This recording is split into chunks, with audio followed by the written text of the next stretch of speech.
السلام عليكم ورحمة الله تعالى وبركاته. بسم الله الرحمن الرحيم.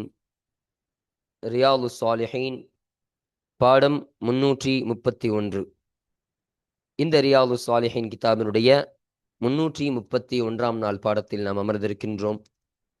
இந்த பாடத்தில் பாபு திக்ருல் மௌத்தி வகிசரில் அமலி என்ற தலைப்பின் கீழ் அமையக்கூடிய வரக்கூடிய ஆயத்துக்களை பற்றி நாம் பேசிக்கொண்டிருக்கின்றோம். அல்ஹம்துலில்லாஹ்.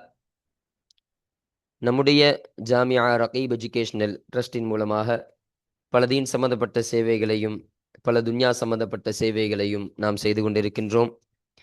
இந்த சேவைகள் எவ்வித தொய்வின்றி தொடர்ந்து நடைபெறுவதற்காக நீங்கள் துஆ செய்யுங்கள்.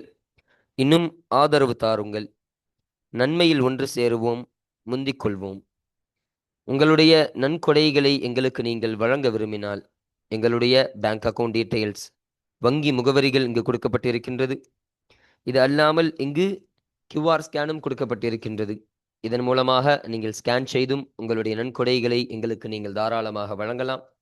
அல்லாஹு தஆலா உங்கள் வாழ்நாளை மென்மேலும் பரக்கத்தானதாகவும் செழிப்பானதாகவும் ஆக்கி வைப்பானாக. ஆமீன் ஆமீன் யா ரப்பல் ஆலமீன். இப்பொழுது இந்த ரியாலு சாலிஹீனுடைய 331ஆம் நாள் பாடத்தில் மரணத்தை நினைவு கூறுவது, ஆசையை குறைத்து கொள்வது பற்றிய ஆயத்துக்கள் என்பதை பற்றி நம்ம பேசப் போகிறோம். இப்போ இந்த பாடம் துவங்கி இந்த பாடத்தில் பல ஆயத்துக்களை நமக்கு முசன்னிஃப் அவர்கள் குர்ஆன் ஷரீஃபில் இருந்து இந்த பாடத்திற்கு ஒரு எடுத்துக்காட்டாக நமக்கு கொண்டு வந்தார்கள். அந்த ஆயத்துக்களில் இருந்து சிலவற்றை மாத்திரம் நம்ம பார்த்து நிறைவு செஞ்சிருக்கிறோம். இன்னும் மீதமுள்ள ஆயத்துக்கள் எக்கச்சக்கமான ஆயத்துக்கள் இருக்கின்றது. அதை ஒவ்வொன்றாக பார்த்து நம்ம முழுமையான தர்ஜுமாக்களை கொடுத்து கொண்டிருக்கின்றோம். அதில் இந்த பாடத்தில் இடம்பெறக்கூடிய ஆயத்து என்பது அது மரணத்தை நினைவு கூறுவது, ஆசையை குறைத்து கொள்வதை பற்றி பேசக்கூடிய ஒரு ஆயத்தாக அந்த ஆயத்து என்பது இருக்கக்கூடியதாக இருக்கின்றது. இப்போ அந்த ஆயத்தில் சொல்லப்படக்கூடிய செய்தி என்ன, அதனுடைய தப்சீர் என்ன, அதனுடைய விளக்கங்கள் என்ன, அது எதற்காக வேண்டி இந்த பாடத்திற்கு தோதுவாக முசன்னிஃப் அவர்கள் கொண்டு வந்தார்கள் என்ற அந்த செய்திகளை பற்றியெல்லாம் இந்த ஆயத்து வாசிக்கும் பொழுது நம்ம இன்ஷா அல்லாஹ் நம்ம பார்ப்போம். அல்ஹம்துலில்லாஹ். இப்போ நம்ம கிதாபை பார்ப்போம். அப்போ இந்த பாடம் துவங்கி நம்ம இந்த ஆயத்து வரையிலும் وَمَن يَفْعَلْ ذَلِكَ فَأُولَٰئِكَ هُمُ الْخَاسِرُونَ என்ற இந்த ஆயத்து வரையிலும் நம்ம முந்தைய பாடத்தில் நம்ம பேசிட்டோம். இப்போ இந்த பாடத்தில் இந்த ஆயத்து இங்கு அமையக்கூடிய இந்த ஆயத்து இதை பற்றி நம்ம பேசுவோம். பாருங்க. وَأَنفِقُوا مِمَّا رَزَقْنَاكُم مِّن قَبْلِ أَن يَأْتِيَ أحدكم الموت فيقول رب لولا أخرتني إلى أجل قريب وأصدق وأكن من الصالحين என்று அமையக்கூடிய இந்த ஆயத்து. இப்போ இந்த ஆயத்திற்கான முதலாவதாக தர்ஜுமாவை பார்ப்போம். வஅன்ஃபிகு, நீங்கள் செலவு செய்யுங்கள், மிம்மா ரஸக்னாக்கும், உங்களுக்கு நாம் வழங்கிய ஒன்றிலிருந்து நீங்கள் செலவு செய்யுங்கள். மின் கபலி ஐயத்திய அஹதக்குமுல் மௌத்து, மரணம் என்பது உங்களில் ஒருவரை வந்து அடைவதற்கு முன்னதாக உங்களுக்கு நாம் வழங்கிய அந்த ரிசுக்கிலிருந்து சிலவற்றிலிருந்து நீங்கள் செலவு செய்யுங்கள். அப்பொழுது மரணம் நெருங்கிவிட்ட பொழுது ஃபயகூல, அப்பொழுது அந்த ஒருவன் சொல்வானாம். அப்போ இந்த இடத்துல ஐயத்திய அஹதக்குமுல் மௌத்து என்ற ஷர்த்தியத்தான இந்த ஜும்லாவிற்கு ஃபயகூல என்பதில் உள்ள இந்த ஃபா ஜவாபாக வந்திருக்கின்றது என்பதை விளங்கிக் கொள்ளுங்கள். ரப்பி, என்னுடைய இரட்சகனே, லௌலா அஹர்தனி இலா அஜலின் கரீப், கொஞ்சம், அதாவது இன்னும் கொஞ்சம் தவணையின் பக்கம் என்னை நீ பிற்படுத்தி இருக்கலாமே என்று அந்த மரணிக்கக்கூடிய அந்த வேளையில் அடியான் சொல்வானாம். அப்படி நீ பிற்படுத்தியிருந்தால் ஃபாஸ் சத்தக, நான் சதக்கா கொடுத்திருப்பேன், நான் தர்மம் செய்து விடுவேன். வாக்கும் மினஸ் சாலிஹீன, இன்னும் நல்லோர்களோடு நான் ஆகிவிடுவேன், நான் சேர்ந்து விடுவேன் என்றெல்லாம் அந்த மனிதன் சொல்லக்கூடியவனாக இருப்பானாம் என்ற விஷயம் இந்த ஆயத்தின் மூலம் நமக்கு பதிவு செய்து தருகிறார்கள்.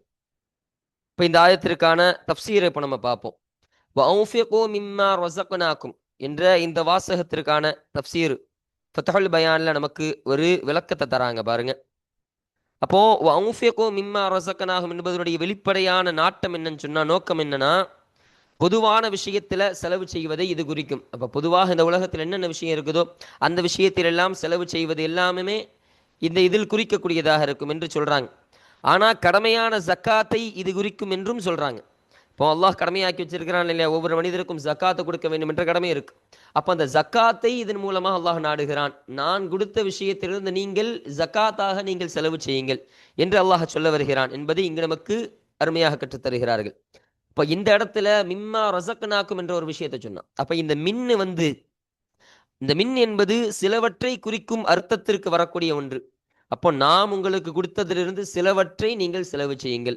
அந்த சிலவற்றை என்ற ஒரு அர்த்தத்திற்கு இந்த மின் என்பது வரக்கூடியதாக இருக்கும் என்பதை இங்கு நமக்கு சொல்லித் தருகிறார்கள். அதாவது நாம் உங்களுக்கு வழங்கிய செல்வத்திலிருந்து சிலவற்றை நீங்கள் செலவு செய்யுங்க. முழுசாக நீங்கள் செலவு செய்ய அர்த்தம் தேவையில்லை. நான் கொடுத்த விஷயத்திலிருந்து நீங்கள் சிலவற்றை நீங்கள் செலவு செய்தாலே போதுமானது என்பதை அல்லாஹு தஆலா சொல்லி தருகிறான். மா ரஸக்னாக்கும். அப்ப மா ரஸக்னாக்கும் என்பதன் மூலம் அந்த செல்வத்தின் உரிமையாளன் நான் என்பதை அல்லாஹு தஆலா நினைவு கூறுகிறான். இப்ப நான் உங்களுக்கு கொடுத்த, நாம் தான் உங்களுக்கு வழங்கினேன். இப்போ உங்களுக்கு வந்தடைந்த செல்வம் என்பது நீங்க இவ்வளவு கோடிக்கு சொந்தக்காரராக இருந்தாலும் அது எல்லாமே உங்களுக்கு சொந்தமான பணம் கிடையாது, உங்களுக்கு சொந்தமான ரிஸ்க் கிடையாது. அது எல்லாமே நான் வழங்கியவனாக இருக்கிறேன் என்பதை அல்லாஹு தஆலா நினைவு கூறுகிறான். இன்னும் இதன் மூலம் முஃமின்களின் உள்ளத்தில் ஒரு இனிமையும் ஊக்கமும் உண்டாகுது என்பதை சொல்றாங்க. ஏன்னு சொன்னா அல்லாஹ் கொடுத்த செல்வத்தை நம்ம அல்லாஹ் வழியிலேயே செலவிட தோணக்கூடிய ஒரு எண்ணம் அவர்களுக்கு உதிக்கும்.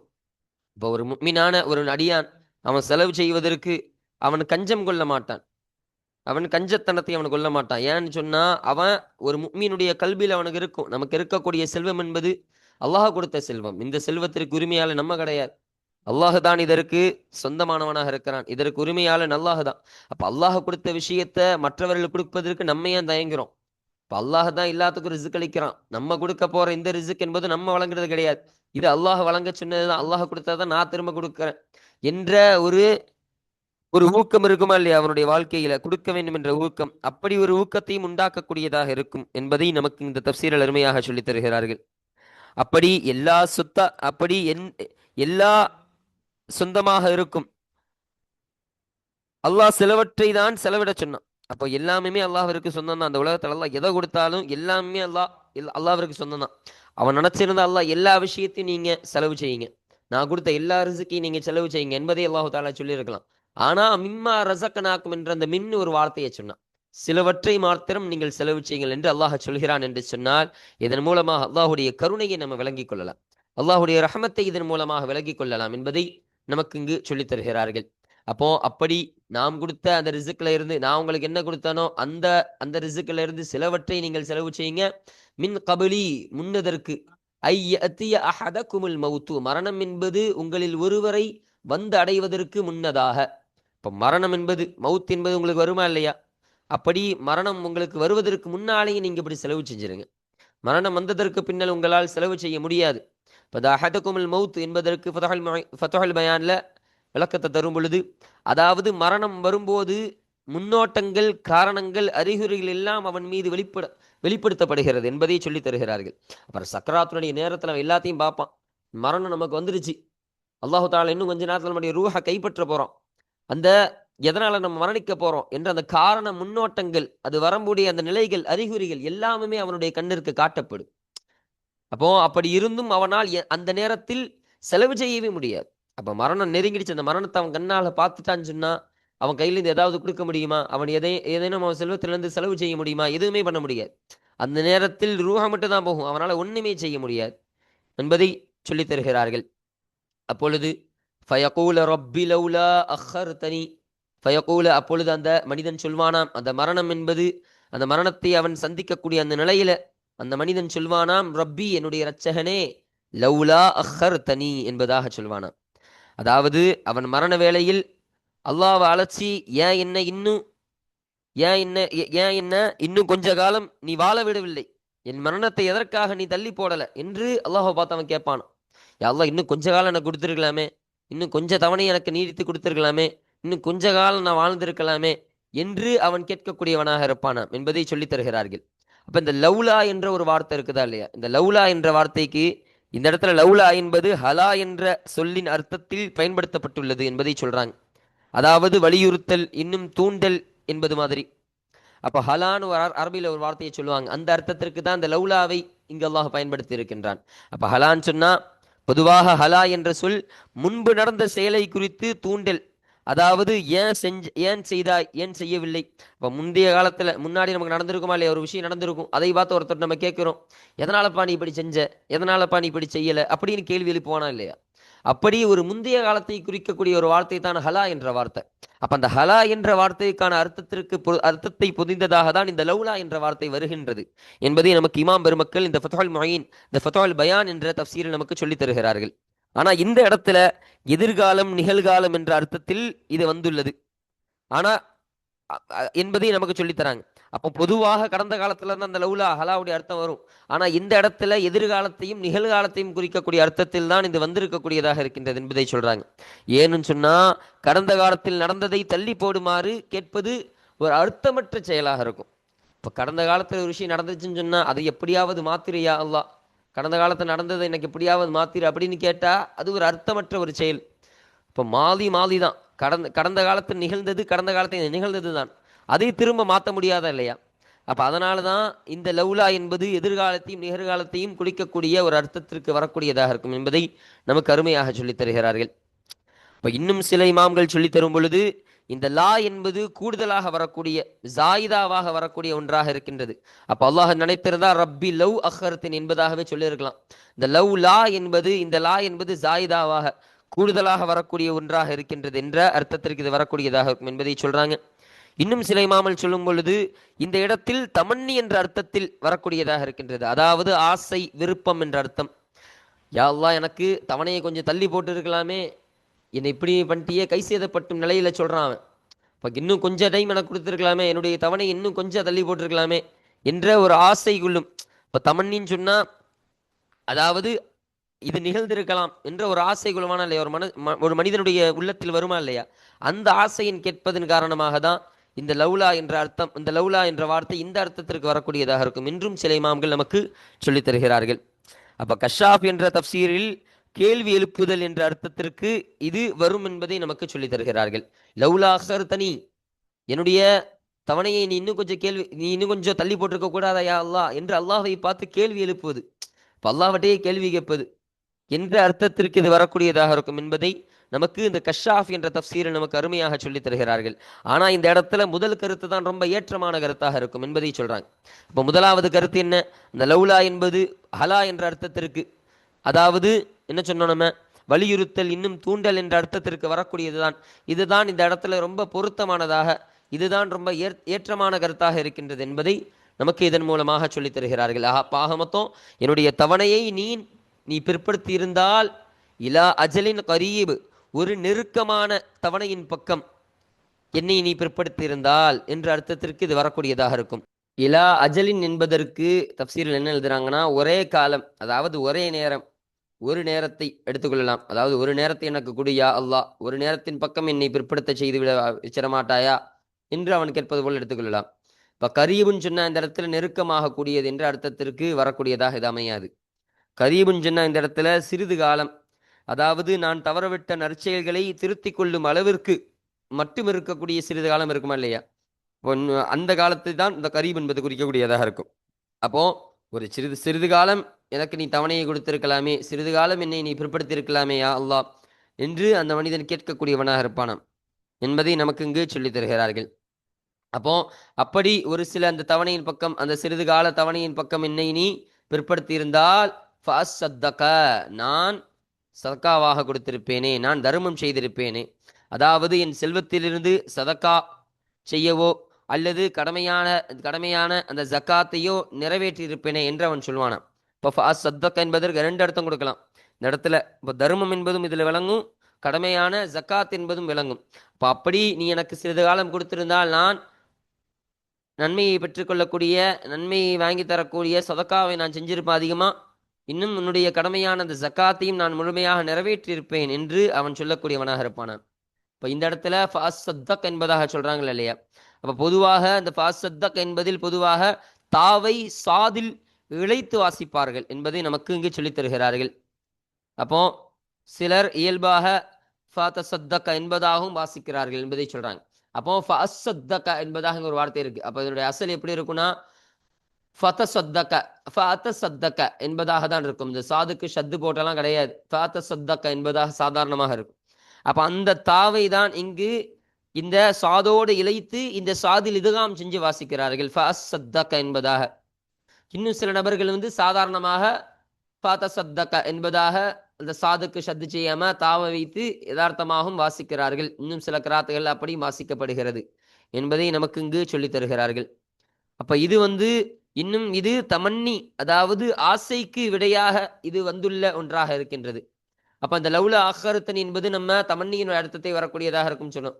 அப்ப சிறிது காலமாகிறது, எனக்கு என்னை நீ பிற்படுத்தி இருந்தால் நான் சதக்கா செய்திருப்பேன், நான் தர்மம் கொடுத்திருப்பேன் என்ற அந்த தமன்னி, அந்த ஆசை கொள்ளுதல் என்ற அந்த விஷயத்திற்கு விடையாக பதிலாக அமையக்கூடிய ஒன்றாக இது அமையக்கூடியதாக இருக்கின்றது என்பதை நமக்கு இங்கு சொல்லித் தருகிறார்கள்.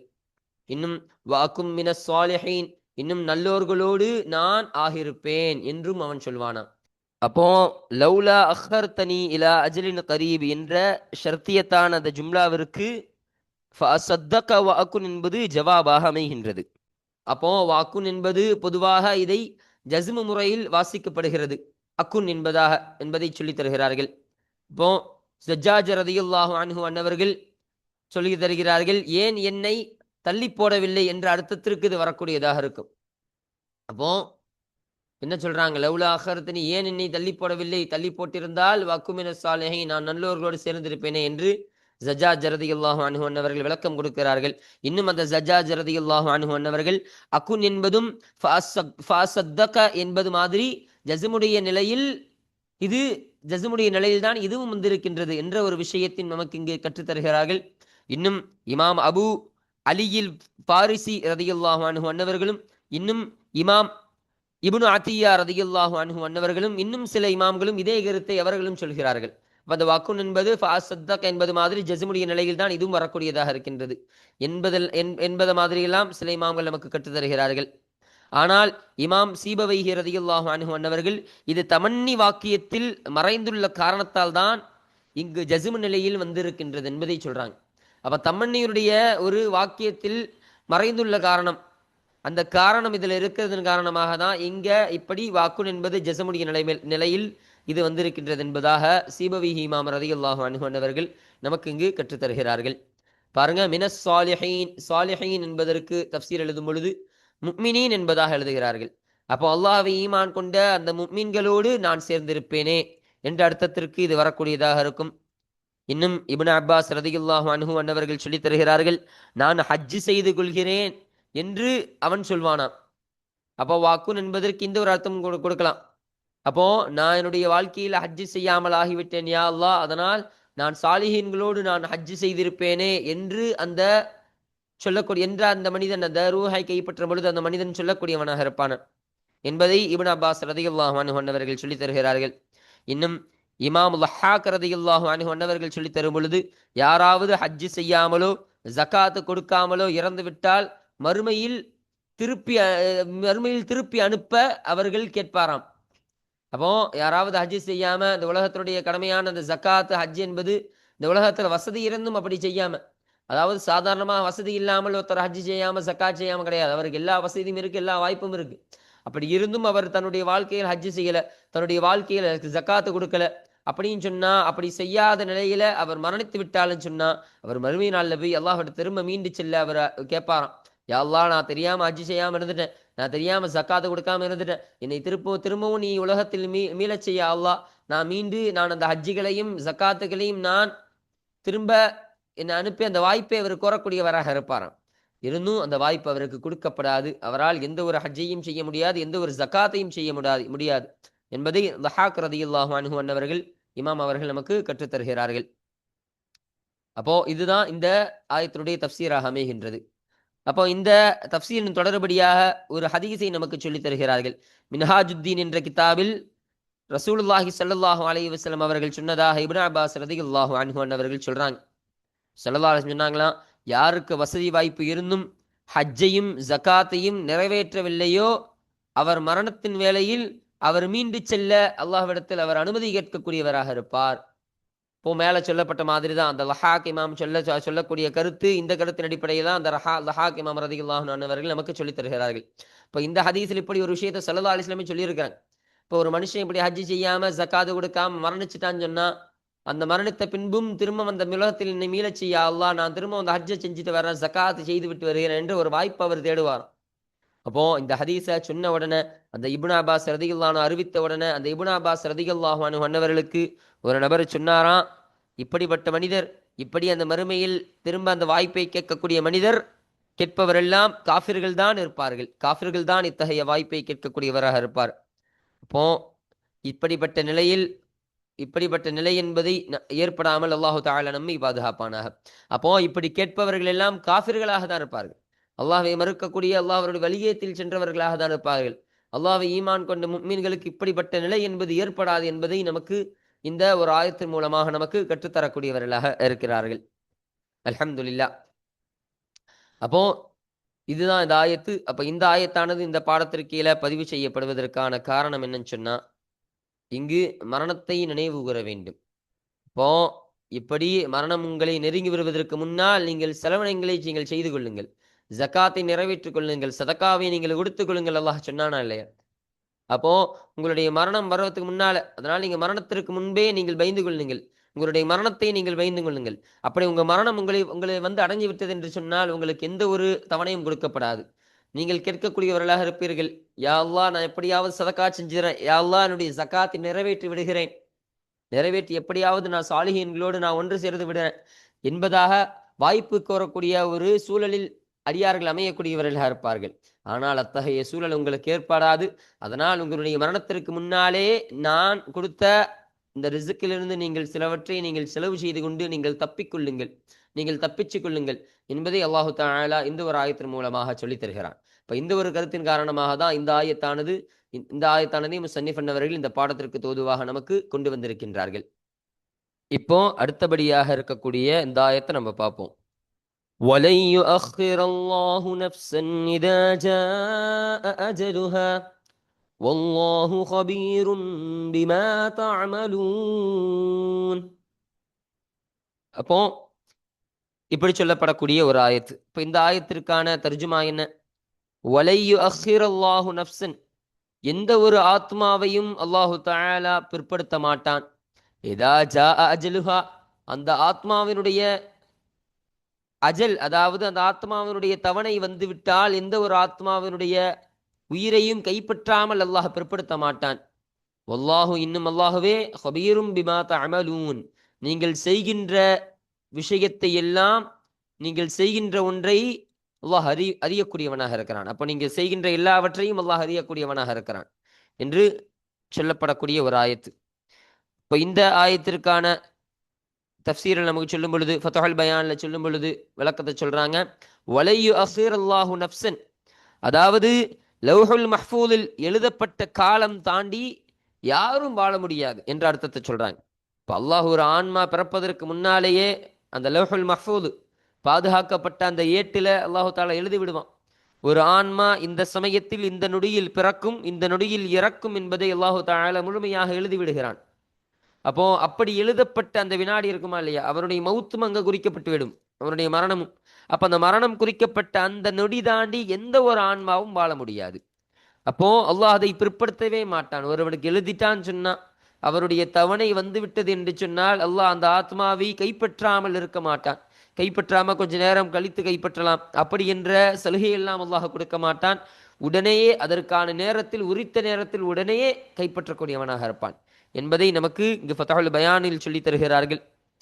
வல்லாஹு ஹபீரும் பிமா தஅமலூன் என்ற விஷயத்திற்கு தஃப்சீரில் சொல்லும் பொழுது, ஒவ்வொருவருக்கும் அவரவர் நிலைக்கேற்ப அர்த்தம் உண்டு. அதாவது அவர் கேட்டு மீண்டும் இந்த உலகத்திற்கு அனுப்பப்பட்டாலும் அவர் ஹஜ்ஜு செய்ய மாட்டார், ஜக்காத்தை கொடுக்க மாட்டார். இப்போ ஒருத்தவர் வந்து அல்லாஹ்ட்ட இப்படி கேட்குற, அவருடைய தவணை வந்ததோடனே அல்லாஹ்ட்ட கேட்குற, யா அல்லாஹ் நான் இது மாதிரி வாழக்கூடிய காலத்தில் ஒன்றும் செய்யாமல் இருந்துட்டேன், நான் ஹஜ்ஜு செய்யாமல் இருந்துட்டேன், கடமையான ஹஜ்ஜை நிறைவேற்றாமல் இருந்துட்டேன், வசதி இருந்தும் ஹஜ்ஜு செய்யலை, வசதி இருந்தும் ஜக்காத்தை கொடுக்காமல், கடமையான ஜக்காத்தை கொடுக்காமல் நான் இருந்துட்டேன், அதனால் எனக்கு இன்னொரு வாய்ப்பு கூடிய அல்லாஹ், நான் இப்போ உலகத்துக்கு மீண்டு போய் நான் இந்த ஹஜ்ஜிகள் ஜக்காத்துகள் எல்லாம் நிறைவேற்றி விட்டு வருகிறேன் என்று அவர் கேட்கக்கூடியவராக இருப்பாராம். ஆனா அல்லாஹ் அவர் செய்கின்ற எல்லா விஷயத்தையும் அறியக்கூடியவனாக இருப்பான். அப்போ இவன் இவனுக்கு ஒரு வாய்ப்பு கொடுத்து இவனை உலகத்திற்கு அனுப்பினாலும் இவன் எந்த ஒரு ஹஜ்ஜும் செய்ய மாட்டான். இவன் எந்த ஒரு ஜக்காத்தையும் செய்ய மாட்டான். பழையது போல தான், பழைய நிலைமையை மாதிரி தான், அதே நிலைமையில் தான் அவர் இருக்கக்கூடியவராக இருப்பார். எந்த ஒரு மாற்றமும் இருக்காது என்பதை அல்லாஹ் அறியக்கூடியவனாக இருப்பான் என்ற விளக்கத்தை நமக்கு சொல்றாங்க. இன்னும் அவர் நல்லது செய்தாலும் கெட்டது செய்தாலும் அதையும் அல்லாஹ் அறியக்கூடியவனாக இருப்பான். அப்போ நீ அவர் ஒரு வாழ்க்கையில என்னென்ன நல்லதை செஞ்சிருக்கிறான், அவன் என்னென்ன நல்லதை செஞ்சிருக்கான் அதையும் அல்லாஹ் அறியக்கூடியவனாக இருப்பான். அவன் என்னென்ன தீங்கான விஷயத்தை செஞ்சிருக்கிறான் அதையும் அல்லாஹ் அறியக்கூடியவனாக இருப்பான். அப்ப அந்த நல்லதுக்கேற்ப நன்மையும் அல்லாஹ் வழங்குவான். இவன் இவ்வளவு நன்மையை நல்லது செய்திருக்கிறான் அப்படின்னு சொன்னா அதற்கான கூலியான நன்மைகளை அல்லாஹு தஆலா அவருக்கு வழங்கக்கூடியவனாக இருப்பான். அதுவே தீமை செய்யக்கூடிய நபராக இருந்தால் அந்த தீமைக்கேற்ப அதற்கான தண்டனையும் அல்லாஹு தஆலா அவருக்கு வழங்கக்கூடியவனாக இருப்பான். இப்படியே நீங்கள் செய்கின்ற யாவற்றையும் அறியக்கூடியவனாக இருக்கிறான் என்பதை அல்லாஹ் சொல்லித்தரக்கூடிய ஒரு ஆயத்தாக இந்த ஆயத் என்பது அமையக்கூடியதாக இருக்கின்றது. பாருங்க, அல் முனாஃபிகூன் 9-11, 9வது ஆயத்தில் இருந்து 11வது ஆயத்து வரைக்கும் சூரத்துல் முனாஃபிகூன்ல இந்த ஆயத்துகள் பதிவு செய்யப்படுகின்றது என்பதை நமக்கு இங்கு சொல்லித் தருகிறார்கள். அப்போ இந்த ஆயத்தானது இந்த பாடத்திற்கு கீழே பதிவு செய்யப்படுவதற்கான காரணம் என்னன்னு சொன்னா, இங்கு அல்லாஹு தஆலா மௌத்தை நினைவு கூறச் செய்கிறான். இப்போ உங்களுடைய தவணை வந்துவிட்டது என்று சொன்னால் எந்த ஒரு ஆன்மாவையும் அல்லாஹ் பிற்படுத்த மாட்டான். அப்ப அதற்குரிய நேரத்துல கரெக்டாக கைப்பற்றக்கூடியவனாக இருப்பான். அதனால் எப்பொழுது வேண்டுமானாலும் உங்களுடைய மரணம் என்பது உங்களை அடையக்கூடியதாக இருக்கும். அதனால் அந்த மரணத்திற்கு உங்களை நீங்கள் தயார்படுத்திக் கொள்ளுங்கள், அதற்கு நீங்கள் தயாராகிக் கொள்ளுங்கள் என்பதை அல்லாஹு தஆலா வலியுறுத்தி காட்டுகிறான். இப்போ இந்த ஒரு கருத்தின் காரணமாக தான் இந்த ஆயத்தானதை முஸன்னிஃப் அவர்கள் இந்த பாடத்திற்கு தோதுவாக கொண்டு வந்திருக்கின்றார்கள். அல்ஹம்துலில்லாஹ். இப்போ இந்த பாடத்தில் இந்த வன்ஃபியகு என்று துவங்கக்கூடிய இந்த ஆயத்தையும் இதற்கு அடுத்தபடியாக அமையக்கூடிய வலியோ அஹீர் அல்லாஹ் என்று துவங்கக்கூடிய இந்த ஆயத்திற்கான தர்ஜுமாவையும் விளக்கங்களையும் அதனுடைய தஃசீர்கள் அது இடம்பெற்றதற்கான காரணங்கள் எல்லாவற்றையும் பார்த்து இன்றைய பாடத்தை நாம் நிறைவு செய்து விட்டோம். அல்ஹம்துலில்லாஹ். இப்போ இன்ஷா அல்லாஹ் அடுத்த பாடத்தில் இதற்கு அடுத்தபடியாக அமையக்கூடிய இந்த ஆயத்து, இதற்கான தர்ஜுமாக்கள், அதனுடைய விளக்கங்கள், தஃசீர்கள் என்ற எல்லா விஷயத்தையும் பற்றி இன்ஷா அல்லாஹ் நாம் அடுத்த பாடத்தில் நாம் பேசுவோம். வாஹிரு தஅவானா அனில் ஹம்துலில்லாஹி ரப்பில் ஆலமீன். அஸ்ஸலாமு அலைக்கும் வரஹ்மத்துல்லாஹி தஆலா வபரகாதுஹு.